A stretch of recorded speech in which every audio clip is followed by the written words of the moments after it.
Hi guys, welcome back to another episode of BB Essentials.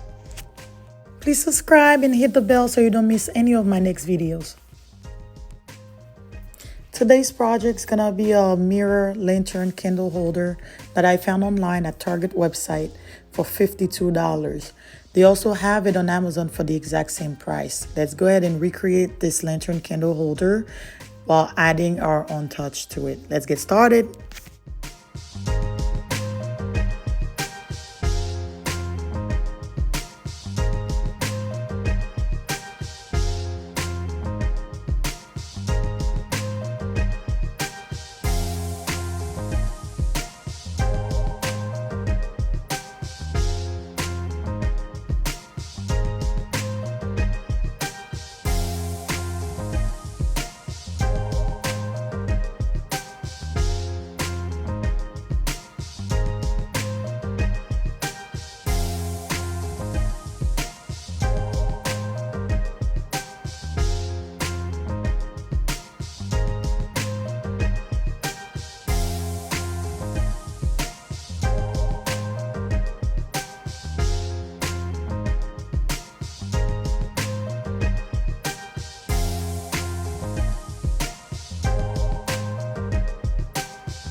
We are done, guys. It came out a lot better than I thought. I am very excited about the finished product.